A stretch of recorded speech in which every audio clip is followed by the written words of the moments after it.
Hello and welcome back to the Fantasy Playmakers. What's up, guys? In today's video, I'm going to be going through my start sits at the tight end position. So I've already put out my running back and wide receiver start sits. So go check those out after this video, but it's going to be all about the tight ends here. And so I'm going to go through all 16 week 3 matchups, talk about every single fantasy relevant tight end, and then talk about whether or not I would want them in my starting lineup.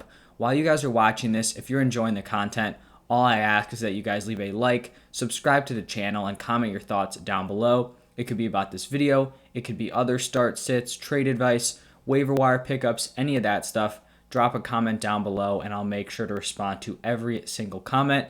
But let's just get started right away with the Thursday night matchup between the Panthers and the Texans. And I'm not going to be starting either of these tight ends.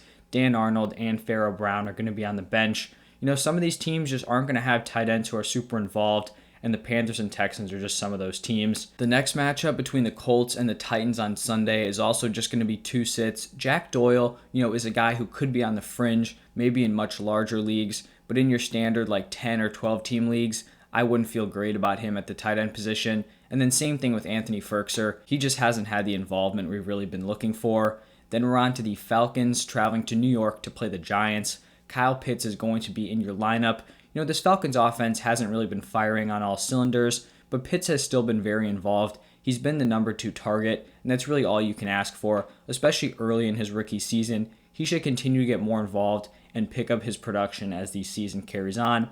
On the other side with the Giants, I don't feel comfortable starting Rudolph or Evan Ingram. Ingram has missed the first 2 weeks. Apparently he was really close to playing in week 2, so he could make his, debut for this season in week 3. But still, I don't want him in my lineup, especially coming off that injury and just his overall kind of lack of production in previous years. Then we've got a nice divisional game here between the Chargers and the Chiefs, and I'm actually going to be starting both of these tight ends. So Chargers, Jared Cook is going to be in my lineup. He had a solid week 1. Week 2, he kind of took a step back, but he did catch a touchdown that was called back. So I do think the production is going to be there for Cook. He's their number 1 tight end, and the position is so thin. That's really what you're looking for. I still think the Chargers are a good offense, and so Jared Cook is definitely kind of a lower tier tight end, but still someone that I could, have in my lineup. Then for the Chiefs, don't even need to talk about this one. Travis Kelce is in your lineup every single week. The man's a beast, so nothing to say there. The next game here is between the Steelers and the Bengals, and I'm going to be sitting CJ Uzomah. He's had a few catches here and there, but just not enough where you want him in your lineup. And then for the Steelers, I have liked what I've seen out of Pat Freiermuth, but him and Eric Ebron are in a pretty dead even split. And so with those 3 top tier wide receivers they have, I don't really see any of these tight ends, consistently putting up fantasy relevant production. On to the Bears facing off against the Browns. Cole Kmet had a really nice week 1, took a big step back week 2. We don't know what's going on with this quarterback situation, so I don't want him or Jimmy Graham in my lineup. For the Browns, their wide receiver room has just been so off this year.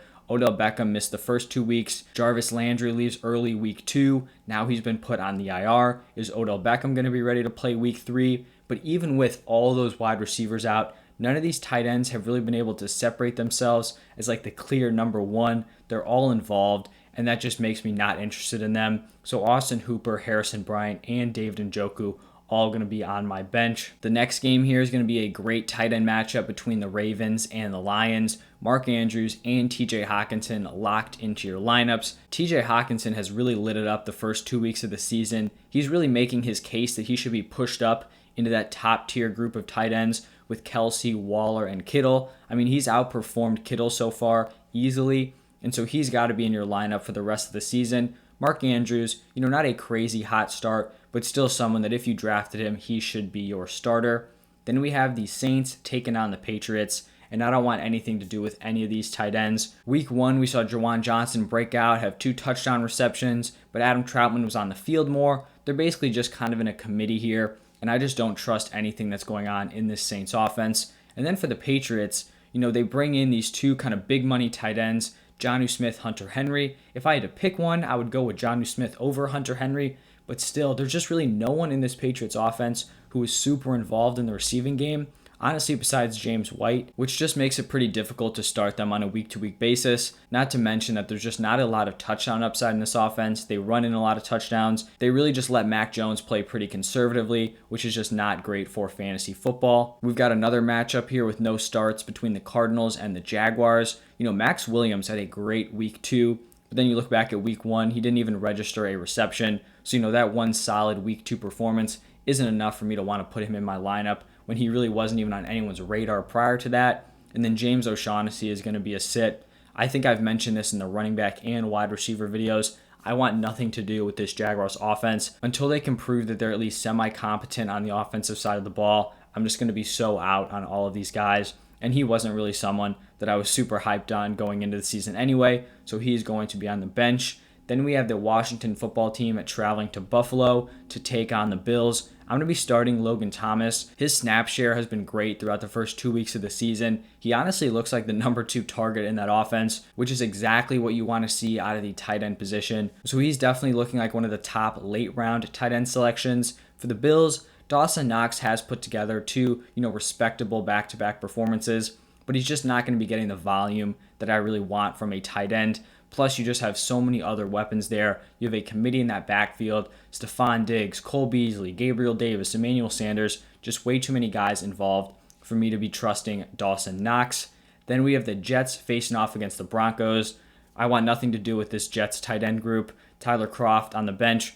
Really, any of these Jets weapons, to be honest, pretty similar to the Jaguars. And then for the Broncos, Noah Fant has got to be in your lineup. He's potentially looking like the number 2 target on this team behind Cortland Sutton. Now that Jerry Jeudy is out, he could be the number 3 behind Sutton and Tim Patrick. But still, he's been very involved and is someone that you guys can trust in your starting lineups. We get to see one of the top fantasy tight ends in this next matchup here between the Dolphins and the Raiders. On the Dolphins side, sitting Mike Gesicki. He just has not been involved enough in this offense for me to want him in my lineup, and we don't even know if Tua is going to be healthy, so just a lot of red flags there. And then for the Raiders team, even if Derek Carr doesn't play, Darren Waller is still locked into your starting lineup. They run that offense through him, and he's going to continue to put up monster numbers throughout the rest of the season. Then we have the Seahawks taking on the Vikings, and I'm going to be sitting Gerald Everett and Tyler Conklin. These were both players last week where I was kind of on the edge of, do I start them? Do I sit them? I believe I went with sit for both players, and that ended up being the correct decision. Gerald Everett really just hasn't gotten the volume we would have liked to see. The Seahawks offense is so efficient, and they're lighting up targets to Tyler Lockett, DK Metcalf. Gerald Everett just is not as involved as we would have wanted. And then for Tyler Conklin, honestly kind of the same story. You've got Jefferson, you've got Thielen, KJ Osborne has played really well, so he's kind of just being phased out of the offense a little bit. Then we have probably the best overall game this week, the Buccaneers traveling to Los Angeles to take on the Rams. For the Bucs, Gronk has to be in your starting lineup. If you drafted Rob Gronkowski, it looks like an absolute steal. He may be one of the best values when we look back, at the end of the season. So he's going to be in your lineup, should continue to have a big role in this offense. His snap share is crazy high, so he truly has emerged as the clear tight end 1 there. And because of that, O.J. Howard and Cameron Brate are going to be on the bench. And then for this Rams team, I was really big on trading for Tyler Higbee last week. He ended up putting up a pretty big dud week 2, but I still think he's someone that you want in your lineup. His snap share was still great. He was running routes on almost every single drop back, so it just kind of seems like one of those down games, but the opportunities are still going to be there for Tyler Higbee. There's a solid tight end matchup in the Sunday night football game, Packers taking on the 49ers, and Robert Tonyan was my favorite kind of late round tight end pick after those first 2 tiers. Week 1, was terrible, but I kind of was telling everyone, you just got to scrap that. You can't take what the Packers looked like on offense at face value. It was just one of those games where everything goes wrong. They go out Monday night. Robert Tonyan is heavily involved. Honestly looked like the, number 2 or number 3 target, I guess if you want to say, behind Devontae Adams and Aaron Jones, but they want to use him. They schemed up 2 different screen passes for him, so they want to get the ball in his hands, and he should be a starter, moving forward. Same thing for George Kittle. Very, very slow start to the season, but let's be honest, you just cannot bench George Kittle. He is too talented, and they have to start using him eventually. Then in the last matchup of the week, Monday Night Football, we have the Eagles traveling to Dallas to take on the Cowboys, and this was actually a tough call. I ended up going with a start for Dallas Goedert and a sit for Zach Ertz. I was strongly considering sitting Dallas Goedert just because himself and Ertz have really just been splitting their opportunities. Going into the season, it looked like they were going to be on the field together a ton. And there are situations where they're both on the field, but they're also just taking away from each other's overall routes. And obviously that's not great for either one.